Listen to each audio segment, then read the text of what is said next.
Apparently Green Day does want to be an American idiot. It's Nimrods.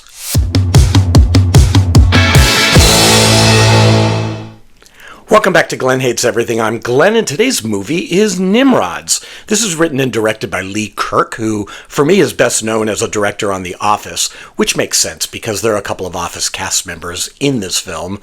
It is based on his interviews with Green Day, recollecting their time before they were famous, as just a scrappy young band traveling around the country in a van. That's transposed onto a band called Analog Dogs, which you get a lot of mileage out of that band name. And they meet Analog Dogs when Green Day is in this small town Texas area, and they are handed an Analog Dogs tape of their one song. And based on that, the band has gotten themselves in a situation where they are invited by Green Day to play for them as an opening act on New Year's Eve in Los Angeles. It's all a prank. The main character is Tommy, played by Mason Thames of How to Train Your Dragon and Black Phone fame. And his older brother, Wayne, played by Keen Ruffalo, who is Mark Ruffalo's son, his older brother plays a prank on them and calls them, pretending to be Green Day, inviting them to open for them. And so the rest of the movie is this road trip of them getting from small town Texas to Los Angeles in time to open for Green Day, which was never really an offer. So it's about these young, stupid kids who don't know the first thing about the music business or how to drive a car, or even that you need gas in the tank to drive a car. They're that dumb. It's about their coming of age moment here, where they are still doing stupid things, but maybe they'll learn something from it in the end. It's a very sweet, small film, highly reminiscent to me of the movie Dazed and Confused, which is much, much more vivid in its detail. But they share the same sentimentality. There's almost a John Hughes film quality to this as well, in the sort of Ferris Bueller's Day Off, just kids acting out and rebelling phase of their life. The film is filled out with the other band members. Kyler Kaufman plays Fred, who is the loose cannon of the group and probably the dumbest of the group. We have Ryan Faust as Chad, who is the drummer, and he's a nerd who doesn't feel like he fits into this band. He doesn't have what it takes to be a rebel. And so that is his character story, is he going to become a rebel? You have to wait to find out. Jenna Fisher, the first Office cast member we'll talk about, plays Tommy and Wayne's mother. It's a very funny role for her. She doesn't look like herself. She's wearing this very frumpy wig and glasses, and she has perhaps the funniest line in the film when she's talking about roadies, and you'll know it when you see it. It's a very funny moment. We have Fred Armisen in a really funny cameo as a motel owner who is not what he seems. That part feels almost like this out of nowhere sketch, like a recollection that Green Day had of some crazy thing that happened that they interpreted it one way, but maybe it wasn't. Still very funny. Bobby Lee has a great character as a security guard with his own delusions. I liked his arc. He's really funny, and his response to what happens in the film did crack me up.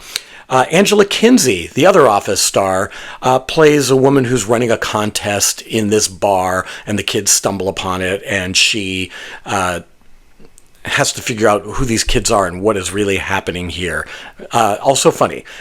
Someone who I wasn't familiar with almost steals the movie. Her name is Jolene, and she plays a mother of one of the kids in the film who gets caught up in this crazy adventure and just pops out of the screen really well.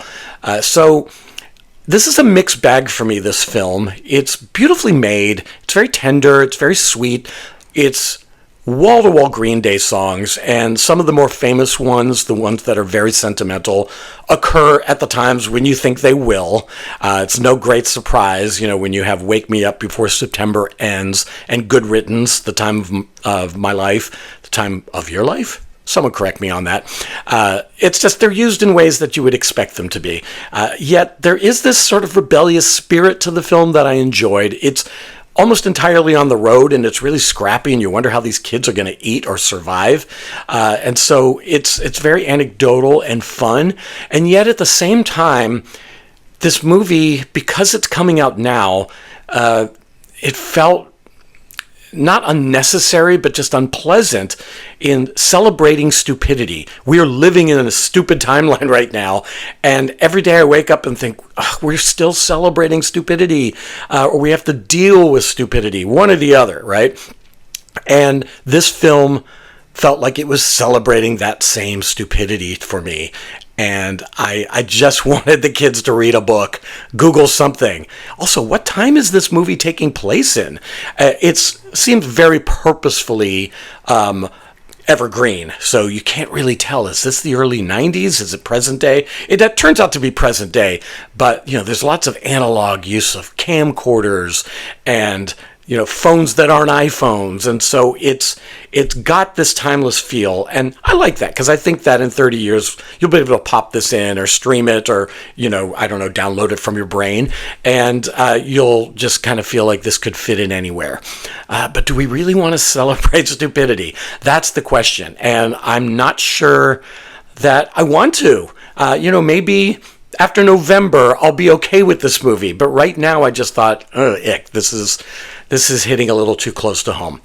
Not the filmmaker's fault, though. I mean, this means well, and it did give me a lump in my throat at the end. Just the shared memories of these characters and where they end up, and how that resolves in a very, kind of not totally tying a ribbon on it way, but it does reach a satisfying conclusion. It worked for me.